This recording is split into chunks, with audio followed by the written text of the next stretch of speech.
Types of audit, Chapter 3.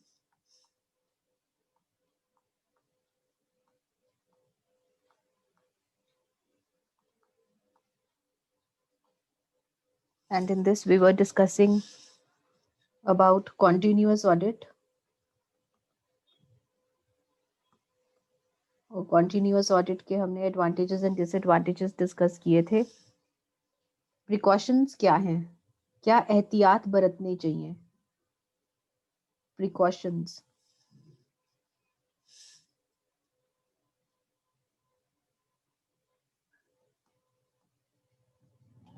Continuous audit करवाते हुए किस तरह की चीज़ों का ध्यान रखना चाहिए?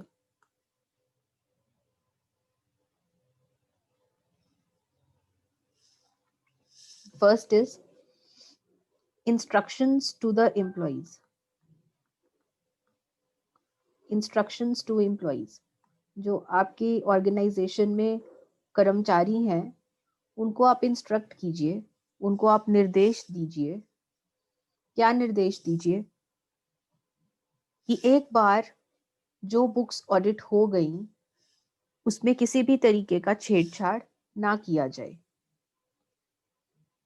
Alteration in figures not to be done.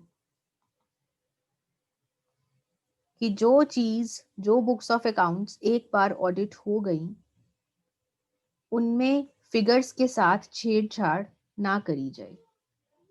कल मैंने आपको ये डिसएडवांटेज बताया था.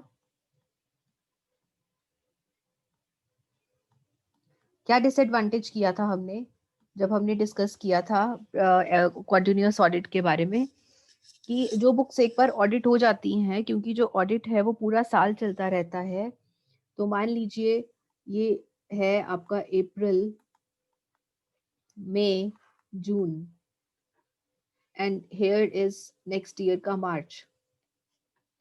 तो अब मान लीजिए कि जो कंटिन्यूअस ऑडिट है वो साल के स्टार्ट होने पर ही स्टार्ट हो जाता है. तो जो ऑडिटर है वो आया और आकर उसने अप्रैल, मई और जून के जो बुक्स हैं वो ऑडिट कर दिए. कंटिन्यूअस ऑडिट के अकॉर्डिंगली उसने ऑडिट कर दिए. तो अब क्या होगा? क्योंकि ये बुक्स वो ऑडिट कर चुका है तो दोबारा तो ऑडिट करेगा नहीं. इसलिए क्योंकि इसका ऑडिट हो चुका है तो पीछे से जो इम्प्लॉइज हैं वो इन अकाउंट्स के साथ छेड़छाड़ कर सकते हैं, क्योंकि उनको पता है कि इनका ऑडिट हो चुका है. तो अब हम इन अकाउंट्स के साथ छेड़छाड़ कर सकते हैं, इनकी फिगर्स को हिला सकते हैं, इनकी फिगर्स में बदलाव कर सकते हैं. सो अगर एक ऑर्गेनाइजेशन कंटिन्यूअस ऑडिट करवा रही है तो उसको ये ध्यान रखना है कि वो अपने इम्प्लॉइज को, अपने कर्मचारियों को ये निर्देश दे कि जो बुक्स ऑडिट हो चुकी हैं, जिस पीरियड की ऑडिट हो चुकी हैं बुक्स, उनके साथ किसी भी तरह की छेड़छाड़ ना की जाए. और अगर कोई एंट्री गलत हो गई है तो उस एंट्री के लिए नई जर्नल एंट्री पास करी जाए, ना कि पुरानी एंट्री को डिलीट किया जाए. अगर आप पुरानी एंट्री को, मान लीजिए यहाँ पर एक एंट्री है वो गलत हो गई, आपने वो एंट्री डिलीट कर दी, तो ऑडिटर ने तो अपने हिसाब से उसको ऑडिट कर दिया था, ये तो छेड़छाड़ हुई. तो अगर इम्प्लॉइज को किसी तरह का कोई बदलाव करना है, कोई एंट्री गलत हो गई है, तो उसके लिए न्यू एंट्री पास करें. जो इम्प्लॉइज हैं न्यू एंट्रीज पास करें, और जो ओल्ड एंट्रीज हैं उनके साथ किसी तरह की छेड़छाड़ ना की जाए. नहीं होनी चाहिए, ओल्ड एंट्रीज के साथ छेड़छाड़ नहीं होनी चाहिए. Second, use of secret tick mark.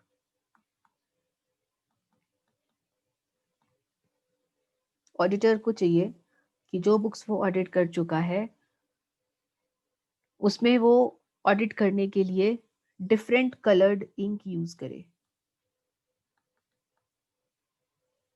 Different colour की इंक यूज करे या फिर किसी स्पेशल तरीके का टिक मार्क यूज करे, जिससे कि ये पता चल जाए. जैसे ऑडिटर्स ना ये यूज करते हैं, ये वाला टिक. हम तो ये टिक यूज करते हैं ना, ऑडिटर्स ये वाला टिक यूज करते हैं, दिस। तो इससे ये पता चलेगा कि ये वाली जो एंट्रीज हैं ये ऑडिट हो चुकी हैं। या फिर अपने सीक्रेट टिक मार्क का यूज करें, या फिर किसी स्पेशल कलर की इंक यूज करें, जिससे कि ये पता चल जाए कि जो ये एंट्रीज हैं ये ऑडिट हो चुकी हैं।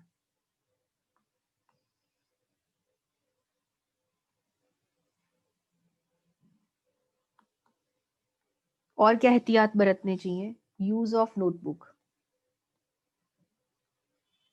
क्योंकि कॉन्टिन्यूअस ऑडिट पूरा साल चलता रहता है, तो ऑडिटर को क्या चाहिए कि एक अलग से नोटबुक मेंटेन करे, जिसमें अगर उसको किसी तरह की कोई गलती मिले या फिर कुछ जरूरी जानकारी प्राप्त हो उसे ऑडिट के दौरान, कोई इम्पोर्टेंट इंफॉर्मेशन, किसी तरह की कोई जरूरी जानकारी अगर उसे प्राप्त होती है ऑडिट करने के दौरान,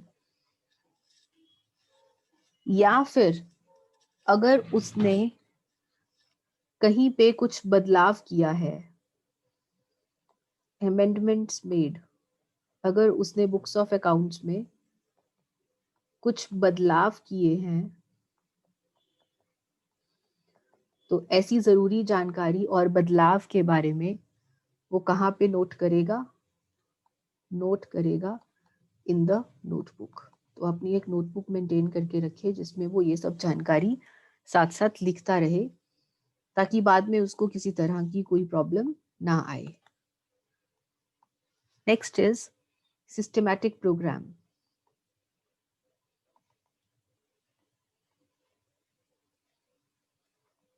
सिस्टमैटिक प्रोग्राम का मतलब है व्यवस्थित योजना।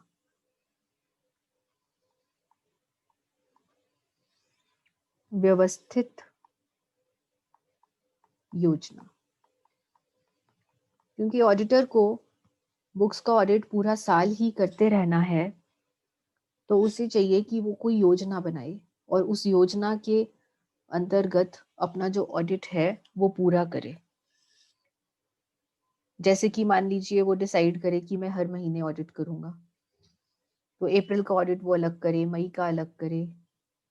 अगर अप्रैल का शुरू किया है तो अप्रैल का 1 अप्रैल से लेके 30 अप्रैल तक अपना पूरा अप्रैल का ऑडिट पूरा करे। तो जो हिस्सा उसने पकड़ा है, जो कार्य उसने योजना के हिसाब से पकड़ा है, उस कार्य को वो पूरा करे, एक सिस्टमैटिक प्रोग्राम बनाकर चले, तभी वो कॉन्टिन्यूअस ऑडिट में सफल हो पाएगा।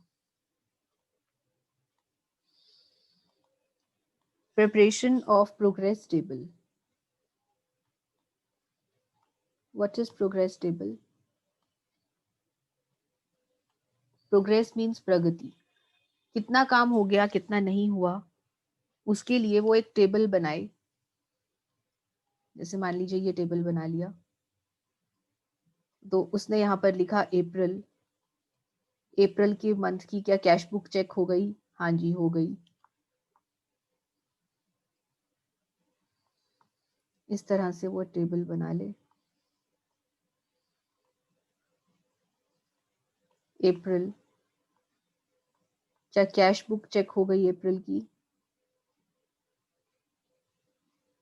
क्या अप्रैल की परचेज बुक चेक हो गई? क्या अप्रैल की जर्नल एंट्रीज चेक हो गई? क्या अप्रैल का लेजर चेक हो गया? तो इस तरह से वो एक अपना प्रोग्रेस टेबल बनाए, प्रगति का एक चार्ट बनाए, जिससे उसको ये पता चलता रहे कि उसका क्या क्या काम जो है वो पूरा हो गया है, ताकि कुछ भी छूट ना जाए गलती से। Change in audit staff. Last precaution जो बरतनी चाहिए, that is change in audit staff. अब भाई जो ऑडिटर है वो सारा काम खुद तो करता नहीं, ऑडिटर आगे अपना स्टाफ अपॉइंट करता है जो जाकर ऑडिट करके आता है। सो ऑडिटर जो ऑडिट स्टाफ अपना एक ऑर्गेनाइजेशन में भेजे, उस ऑडिट स्टाफ को बदलता रहे। ये ऑडिट स्टाफ बदलता रहना चाहिए। और क्यों बदलता रहना चाहिए? क्योंकि अगर एक ही तरह का ऑडिट स्टाफ आता रहेगा तो उससे क्या होगा बेटा, उससे जो ऑर्गेनाइजेशन के एम्प्लॉयज हैं वो ऑडिट स्टाफ के साथ फ्रेंडली हो जाएंगे। अगर ये स्टाफ ना बदले तो जो ऑर्गेनाइजेशन के लोग हैं वो इस ऑडिट स्टाफ के साथ अच्छे रिलेशंस में आ जाएंगे, फ्रेंडली हो जाएंगे, इनके निजी संबंध बन जाएंगे आपस में, जिस वजह से जो ऑडिट है वो इंडिपेंडेंट नहीं रहेगा। इसलिए जरूरी है कि जो ऑडिट स्टाफ है वो बदलता रहना चाहिए। This is all in continuous audit. So continuous audit में क्या बताया मैंने आपको कि ये जो ऑडिट है वो थ्रू आउट द ईयर चलता रहता है। थ्रू आउट द ईयर, साल भर चलता रहता है। जो ऑडिटर है वो आपकी ऑर्गेनाइजेशन में आता है रेगुलर या फिर इरेगुलर इंटरवल्स पर, नियमित या अनियमित अंतराल पे जो ऑडिटर है वो आपकी ऑर्गेनाइजेशन में आके आपके बुक्स ऑफ अकाउंट्स चेक करता है। 1 अप्रैल से, दैट मीन साल की बिगिनिंग से ही ये ऑडिट स्टार्ट हो जाता है और लास्ट तक ये ऑडिट चलता रहता है, साल भर चलता रहता है। 1 अप्रैल से लेके 31 मार्च तक चलता रहेगा। और क्योंकि ऑडिट साथ साथ चलता रहा है तो जो फाइनल अकाउंट्स हैं, फाइनल अकाउंट्स मतलब बैलेंस शीट और P&L, ये जल्दी से बन जाएंगे, जल्दी बन जाएंगे, क्योंकि जो ऑडिट है वो साथ साथ चलता रहा है। So this is all what we have done in continuous audit. अब कॉन्टिन्यूअस ऑडिट करने के बाद हमारा जो 4th पार्ट है प्रैक्टिकलिटी के accordingly, that is periodical audit.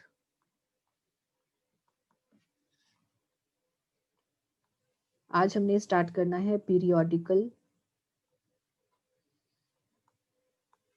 Audit.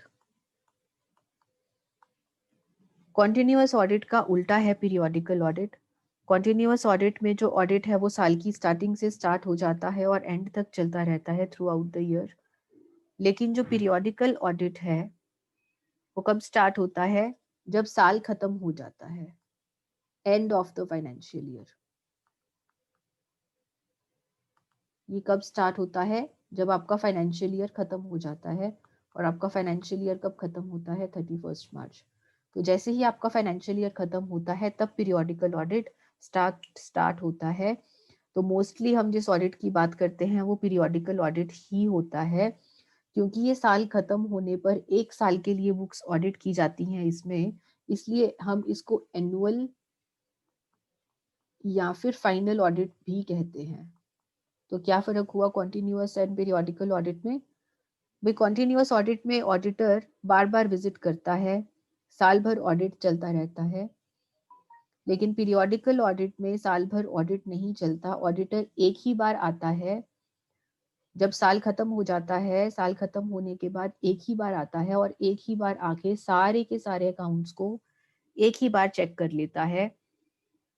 This is known as periodical और एनुअल और फाइनल ऑडिट। अब सूटेबिलिटी क्या है भाई, पीरियोडिकल ऑडिट कहाँ पे उपयुक्त रहता है, उपयुक्तता क्या है इसकी? कॉन्टिन्यूअस ऑडिट में भी हमने उपयुक्तता करी थी।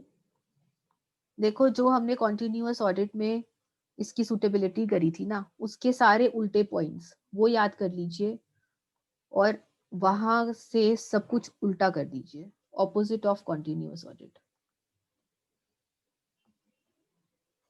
जो हमने कॉन्टिन्यूअस ऑडिट की सूटेबिलिटी करी थी ना, वो पॉइंट्स अगर आपको याद हैं तो बस आपने उन पॉइंट्स का उल्टा करना है। जैसे कि हमने फर्स्ट पॉइंट किया था जब हमने कॉन्टिन्यूअस ऑडिट किया था, कि जो कॉन्टिन्यूअस ऑडिट है वो लार्ज ऑर्गेनाइजेशंस में ठीक रहता है। अब पीरियोडिकल ऑडिट फिर कहाँ पर ठीक रहेगा, उसका उलट, where the business is small,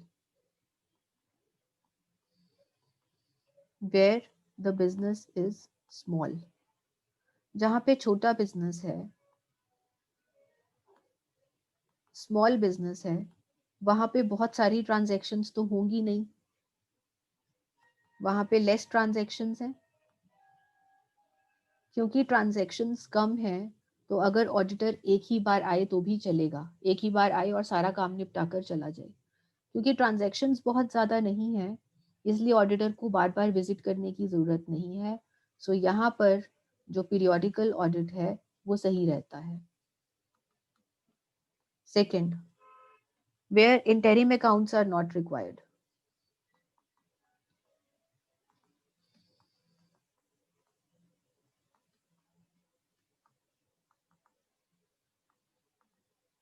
जब हमने कॉन्टिन्यूअस ऑडिट की सूटेबिलिटी करी थी, वहां पे हमने क्या किया था, जहां पे इंटरिम अकाउंट्स चाहिए होते हैं, तो अब हमने उसका उलट करना है। जहां पे इंटरिम अकाउंट्स नहीं चाहिए, इंटरिम अकाउंट्स का मतलब क्या बताया था मैंने आपको, अंतरिम खाते। अंतरिम खाते कौन से होते हैं, जो हर महीने बनते हैं, या फिर हर 3 महीने बाद बनते हैं, या फिर हर 6 महीने बाद बनते हैं। They are known as interim accounts, अंतरिम खाते। तो जहां पर अंतरिम खाते नहीं चाहिए, वहां पर आपको बार बार ऑडिट करवाने की जरूरत नहीं है। वहां पे आप एक ही बार ऑडिटर को बुला लीजिए साल खत्म होने पर, और आपका जो काम है वो खत्म हो जाएगा। तो जहां पर अंतरिम खाते नहीं चाहिए, वहां पे पीरियोडिकल ऑडिट काम कर जाता है। Next is where final accounts are not required early. Continuous audit में क्या किया था कि फाइनल अकाउंट्स जल्दी चाहिए, वहां पे कॉन्टिन्यूअस ऑडिट लगता था। तो जहां पर जो फाइनल अकाउंट्स हैं वो जल्दी नहीं चाहिए, भाई जल्दी नहीं है, आराम से भी बन जाए तो चलेगा। 31 मार्च को आपका साल खत्म हुआ और आपको साल खत्म होते ही फाइनल अकाउंट्स नहीं चाहिए, आप आराम से ऑडिट करवा सकते हैं, तो वहां पर आपको कॉन्टिन्यूअस ऑडिट की आवश्यकता नहीं है। वहां पे आप पीरियोडिकल ऑडिट करवा लीजिए, एक ही बार काम खत्म हो जाएगा।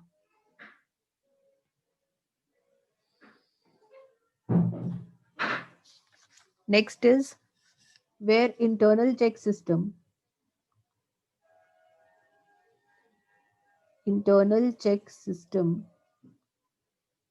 Is satisfactory।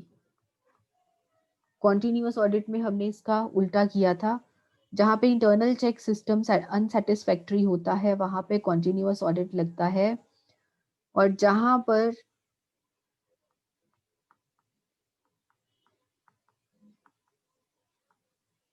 पर इंटरनल चेक सिस्टम संतोषजनक है, सेटिस्फैक्ट्री है, अच्छा है, इंटरनल चेक सिस्टम जिस ऑर्गेनाइजेशन में स्ट्रांग है, एक एम्प्लॉय का काम दूसरे एम्प्लॉय द्वारा अपने आप ही चेक हो जाता है, ऐसे में गलतियां होने के चांसेस हो जाते हैं कम, और क्योंकि गलतियां होने के चांसेस कम हैं तो ऐसे में पीरियोडिकल ऑडिट सही रहता है। ठीक है जी, जहां पे इंटरनल चेक सिस्टम सेटिस्फैक्ट्री होता है वहां पर एक एम्प्लॉय का काम दूसरे एम्प्लॉय द्वारा चेक हो जाता है,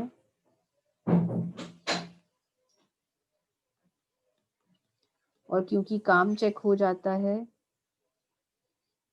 तो गलती होने की संभावना कम हो जाती है,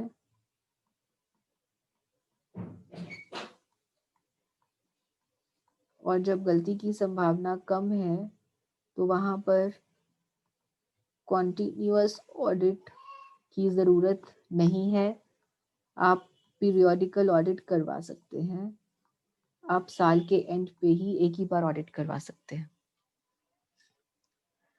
this is the suitability of periodical audit. अब अगर हम बात करें एडवांटेजेस की, क्या एडवांटेजेस हैं पीरियोडिकल ऑडिट के। भाई जो कॉन्टिन्यूअस ऑडिट की कमियां होंगी वो इसके एडवांटेजेस बन जाएंगे। हाँ जी,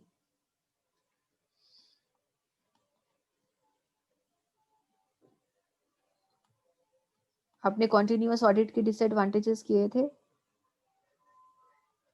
जो एक की कमी वो दूसरे का फायदा। हाँ जी, एक की कमी दूसरे का फायदा। तो जो आपने कंटिन्यूअस ऑडिट के डिसएडवांटेजेस करे थे, आप उसका उल्टा कर दीजिए, यहाँ पर आपके एडवांटेजेस बन जाएंगे।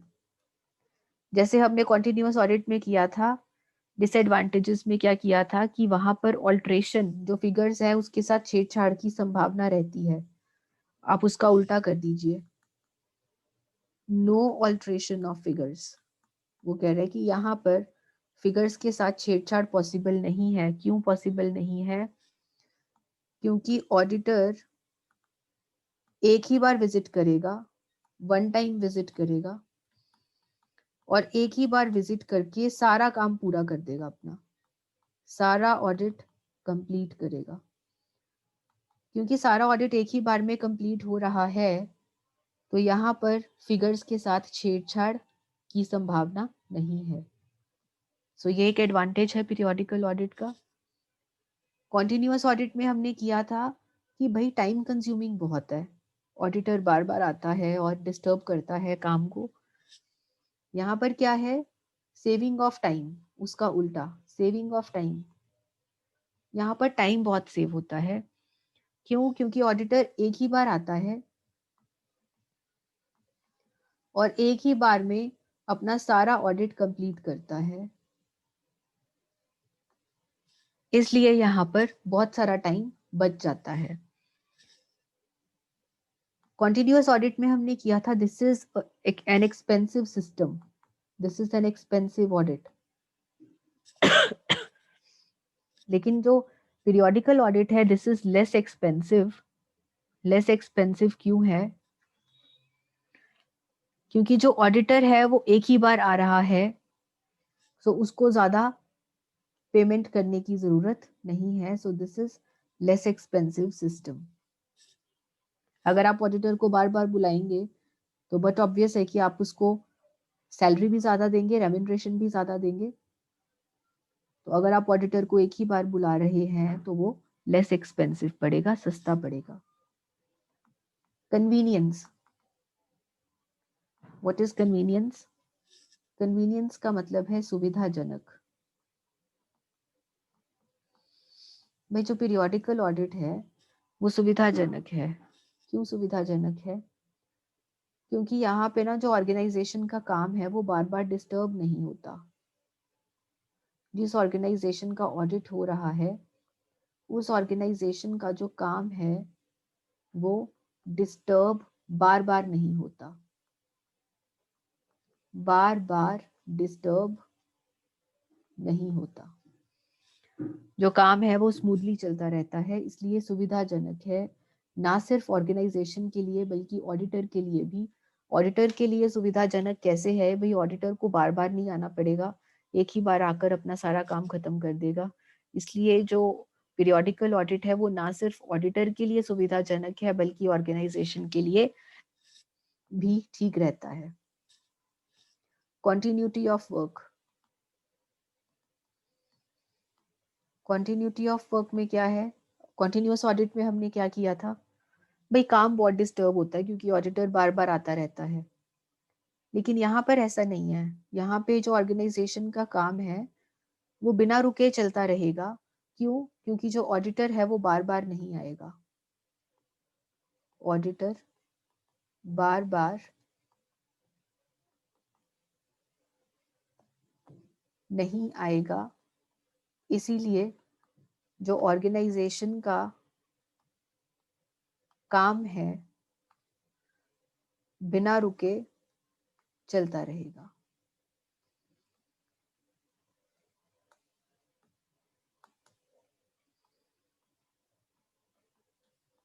है ना जी? Next is no moral ill effect on employees.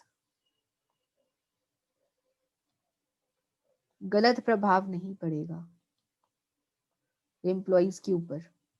कैसे गलत प्रभाव नहीं पड़ेगा? क्योंकि जो ऑडिट का स्टाफ है वो बार बार नहीं आएगा, ऑडिट स्टाफ बार बार नहीं आएगा। क्योंकि ऑडिट स्टाफ बार बार नहीं आएगा तो क्या दोस्ताना संबंध बन पाएंगे? दोस्ताना संबंध नहीं बन पाएंगे। जिस वजह से जो एम्प्लॉइज हैं वो अपना काम ठीक रखेंगे, क्योंकि उनको पता है कि जो ऑडिट स्टाफ आ रहा है वो कोई हमारा दोस्त नहीं है जो हमारी गलतियों को बख्शेगा, क्योंकि ऑडिट स्टाफ बार बार नहीं आ रहा, संबंध बेहतर नहीं होते ऑर्गेनाइजेशन के एम्प्लॉइज के ऑडिट स्टाफ के साथ, इसलिए उनके ऊपर जो मॉरल इफेक्ट है वो गलत नहीं पड़ता। These are some advantages of periodical audit. अब डिसएडवांटेजेस क्या हैं? डिसएडवांटेजेस क्या हैं?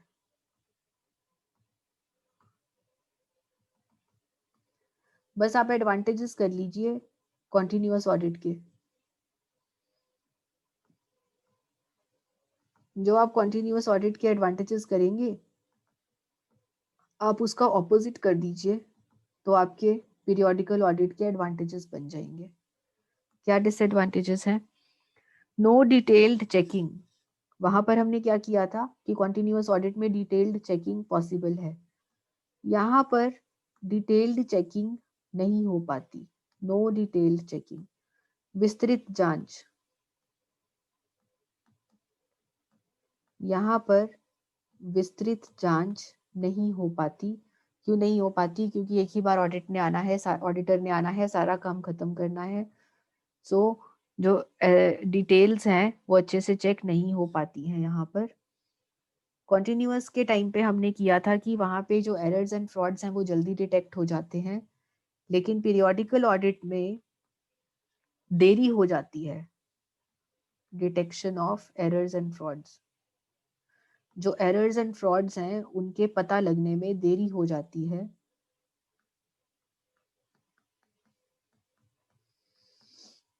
क्यों देरी हो जाती है? क्योंकि पूरा साल तो आप एरर्स एंड फ्रॉड्स चेक कर नहीं पाए। अब आप साल के एंड में ऑडिट कर रहे हैं तो जो भी गलतियां हैं वो कब पता चलेंगी आपको? साल के एंड पे पता चलेंगी।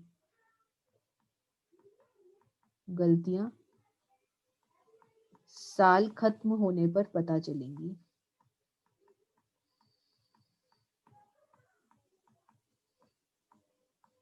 इसीलिए यहाँ पर जो एरर्स और फ्रॉड्स हैं उनका पता जल्दी से नहीं लगता है। वहां पे हमने किया था कि मॉरल इफेक्ट रहता है, कॉन्टिन्यूअस ऑडिट में किया था। यहाँ पर less moral effect. Less moral effect क्यों रहता है? क्योंकि जो ऑडिटर है साल के एंड पर आएगा,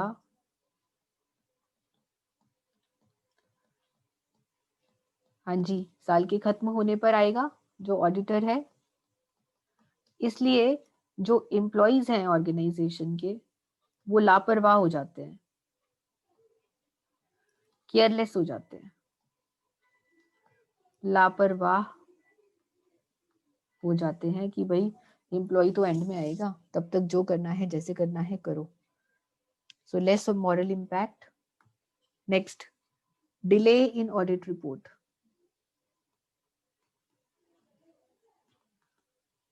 भाई क्योंकि जो ऑडिट है वो स्टार्ट ही तब हो रहा है जब साल खत्म हो रहा है। आफ्टर 31 मार्च ऑडिट स्टार्ट हो रहा है। जो कॉन्टिन्यूअस ऑडिट है वो साल भर चलता रहा, जो पीरियोडिकल ऑडिट है वो साल खत्म होने पर शुरू हुआ। क्योंकि साल खत्म होने पर शुरू हुआ इसलिए जो ऑडिट रिपोर्ट है वो लेट हो जाएगी।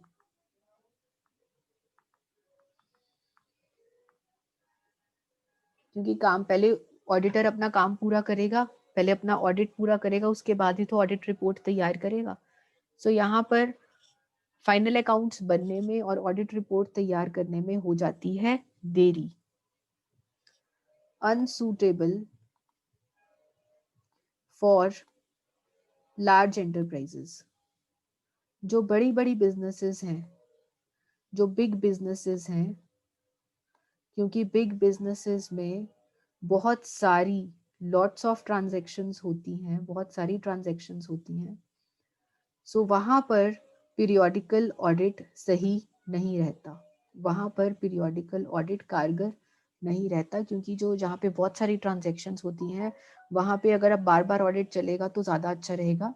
सो लार्ज ऑर्गेनाइजेशंस के केस में पीरियोडिकल ऑडिट सही नहीं रहता, वहाँ पे कॉन्टिन्यूअस ऑडिट ही ठीक है। And last is absence of timely advice. Continuous audit में क्योंकि ऑडिटर बार बार आता था तो अपने सुझाव दे देता था, भाई यहाँ पर जो सुझाव हैं वो टाइम से नहीं मिल पाते। टाइम से नहीं मिल पाते सुझाव, क्यों नहीं मिल पाते? क्योंकि जब ऑडिटर आ ही एंड पे रहा है तो अब सुझाव देकर क्या होगा, जब गलतियां तो हो ही चुकी। ठीक है, तो अगर सुझाव आएंगे तो वो साल के एंड में आएंगे। जो एडवाइस है, advice will come by the end of the year. जब साल खत्म हो जाएगा तब सुझाव आएंगे। तो ऐसे सुझाव का क्या फायदा जो इतनी लेट आए? सो this is all in continuous and periodical audit.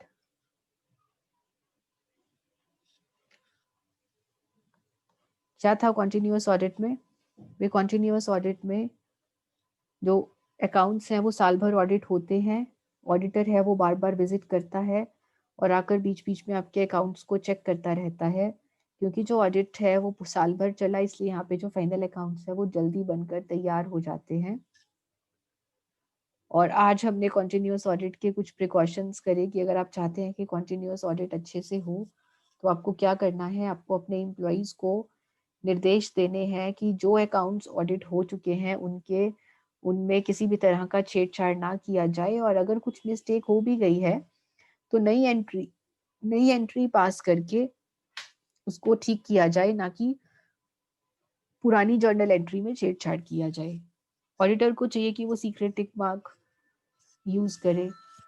साथ ही साथ जो ऑडिटर है उसे चाहिए कि वो एक नोटबुक मेंटेन करे जिसमें वो अपनी ऑडिट की सारी डिटेल्स साथ साथ लिखता रहे।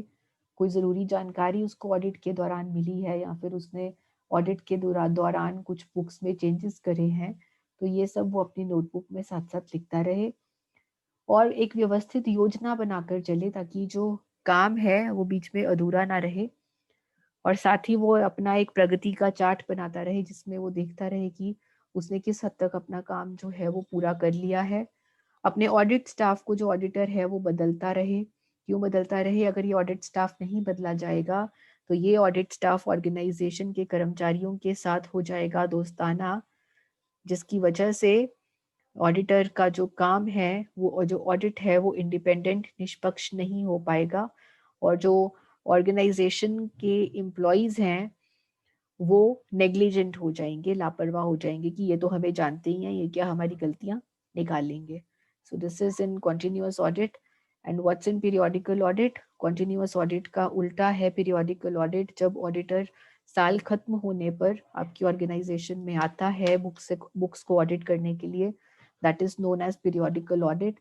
आपने कॉन्टिन्यूअस ऑडिट कर लिया अगर, तो आपने पीरियोडिकल ऑडिट के सारे पॉइंट्स बिल्कुल ऑपोजिट लिखने हैं जो कि आपने कॉन्टिन्यूअस ऑडिट के करे थे। सो this is all for today's session.